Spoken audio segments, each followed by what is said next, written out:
এবার ছোট পুজোতে এইভাবে একবার ঠেকুয়া তৈরি করে দিন, দেখবেন খুবই ভালো হবে। প্রত্যেকটা ঠেকুয়া কিন্তু শুরু থেকে শেষ পর্যন্ত একদম খাস্তা আর মুচমুচে হবে। এইভাবে ঠেকুয়া তৈরি করে আপনারা কিন্তু পুজোতে ভোগ নিবেদন করতে পারবেন। আর তাছাড়াও কিন্তু সকাল সন্ধ্যে চায়ের সঙ্গে খেতে কিন্তু দারুণ লাগে, একদম মুচমুচে হয়। প্রত্যেকটা ঠেকুয়া দেখুন কতটা খাস্তা হয়েছে।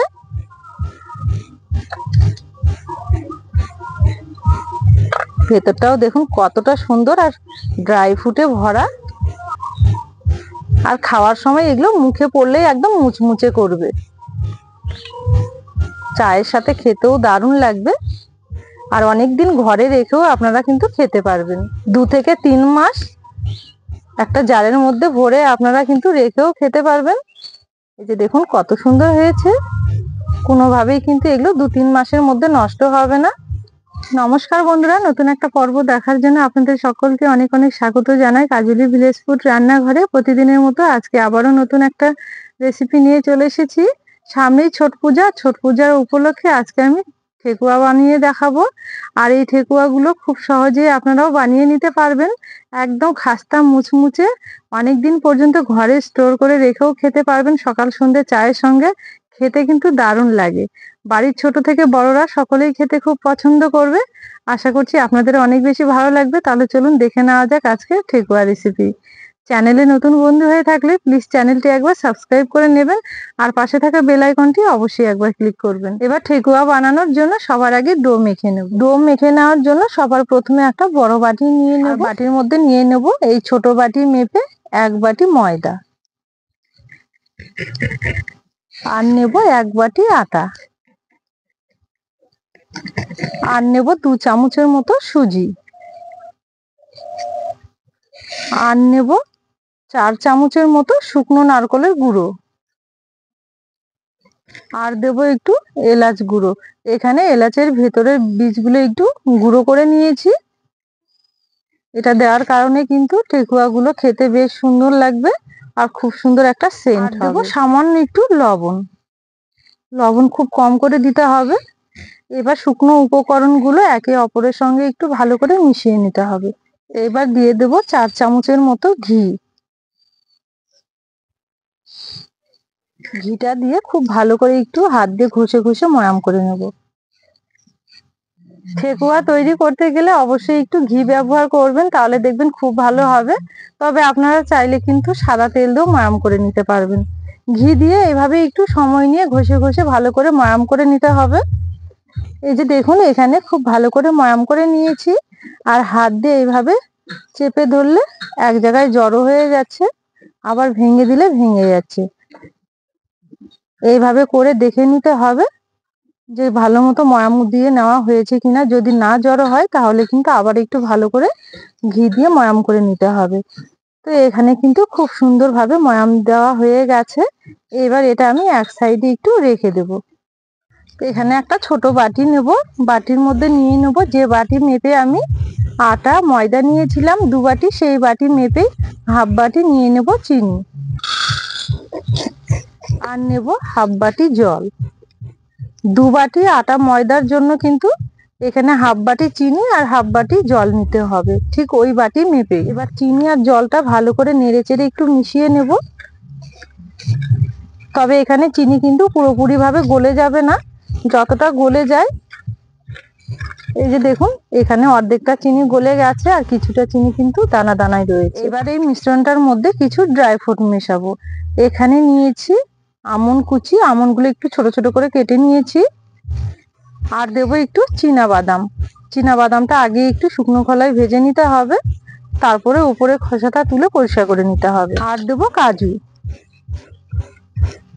এবার এই সবকিছু আবারও খুব ভালো করে মিশিয়ে নেব। ড্রাই ফ্রুট গুলো দেওয়ার পর আবারও এইভাবে খুব সুন্দরভাবে একটু মিশিয়ে নিয়েছি। এবার আগে যে আমি চিনি আর জলের মিশ্রণটা তৈরি করে নিয়েছি, এবার এটা অল্প অল্প করে দিয়ে ডোটা মেখে নিতে হবে। এখানে চিনি জল সবকিছু কিন্তু একসঙ্গে দিতে হবে।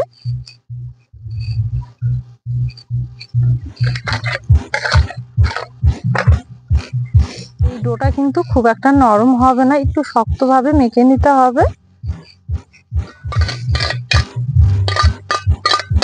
এখানে জল আর চিনির মিশ্রণটা সম্পূর্ণটাই নিয়েছি। নেওয়ার পর এইভাবে একটু ঝুরঝুরে করে মেখে নিতে হবে। কোনোভাবেই কিন্তু এই ডোটা নরম করা যাবে না। এই যে দেখুন, ড্রাই ফ্রুট গুলো দেওয়ার পরও খুব সুন্দরভাবে একটু ঝুরঝুরে করে মেখে নিয়েছি। ঠিক এইভাবেই কিন্তু ঝুরঝুরে করে মেখে নিতে হবে। এবার এর মধ্যে দেব 1 চামচ মৌরি।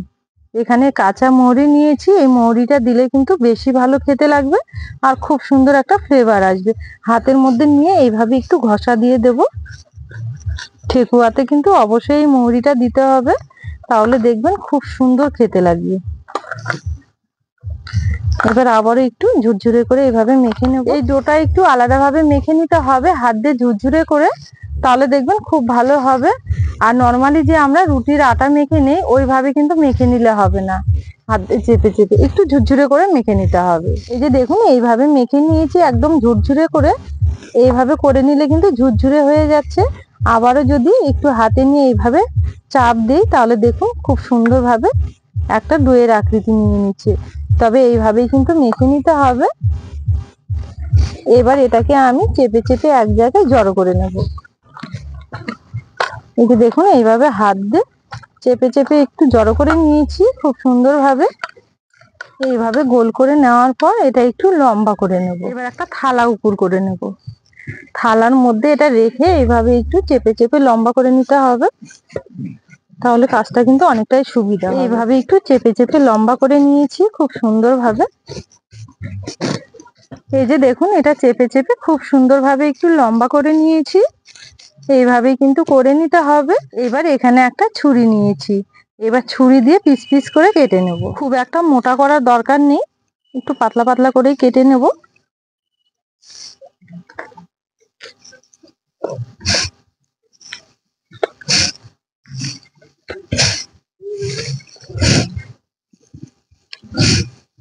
দেখুন, এখানে খুব সুন্দরভাবে ছোট ছোট করে কেটে নিয়েছি। এবার আমি আপনাদের একটা তুলে দেখাবো। ভেতর থেকে দেখুন কতটা সুন্দর হয়েছে। এই যে দেখুন, ভেতরটা কতটা খাস্তা খাস্তা হয়েছে এখন। এবার এটাকে আমি একটু হাত দিয়ে সমান করে নেব। এটা কিন্তু খুব একটা বেশি কিছু করতে হবে না, শুধু ধারগুলো একটু ধরে এইভাবে একটু চেপে দিলেই হয়ে যাবে। এবার এখানে আমি একটা চামচ দিয়ে এইভাবে একটু ডিজাইন করে নেব। আপনারা চাইলে কিন্তু পছন্দ মতো যে কোনো ডিজাইন তৈরি করে নিতে পারেন।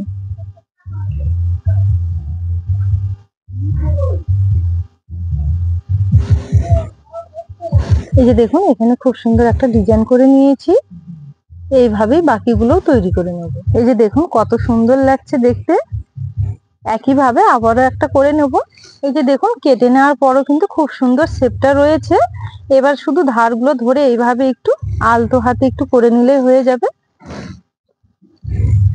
আবারও চামচ দিয়ে এইভাবে একটু ডিজাইন করে নেব। এখানে আমি চামচ দিয়ে ডিজাইনটা তৈরি করছি, আপনারা চাইলে কিন্তু যে কোনো ডিজাইন তৈরি করে নিতে পারবেন। এই যে দেখুন, আবার একটা তৈরি করে নিয়েছি।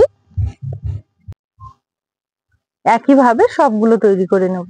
এই যে দেখুন, সমস্ত ঠেকুয়াগুলো খুব সুন্দরভাবে তৈরি করে নিয়েছি। এবার এগুলো তেল গরম করে ভেজে নেব। আর বেশ অনেকগুলোই হয়েছে। ঠেকুয়াগুলো ভেজে নেওয়ার জন্য উনুন জেলে কড়াই বসিয়ে দিয়েছি। কড়াইয়ে নিয়ে নেব কিছুটা সাদা তেল। ঠেকুয়াগুলো ভাজার জন্য কিন্তু প্রথমের দিকে তেলটা খুব একটা বেশি গরম রাখা যাবে না, হালকা আছে হালকা গরম করে নিতে হবে। আর হালকা গরম তেলের মধ্যে কিন্তু ঠেকুয়াগুলো ছেড়ে দিতে হবে। এই যে দেখুন, তেল কিন্তু এখানে একদম হালকা গরম রয়েছে।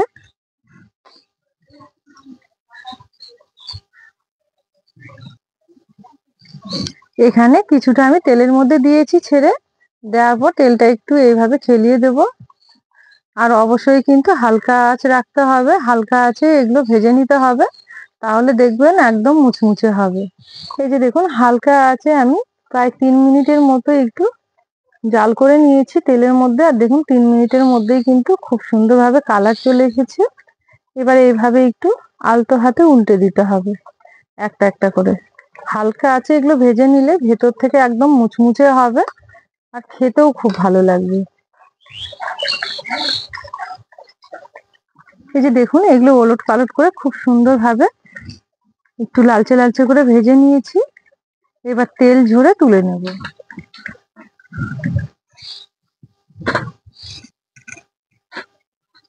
এগুলো যখন পুরোপুরি ঠান্ডা হয়ে যাবে দেখবেন খুব সুন্দর একদম মুচমুচে হবে। ভেজে নেওয়ার পর কালারটা দেখুন শুধু কত সুন্দর কালার এসেছে।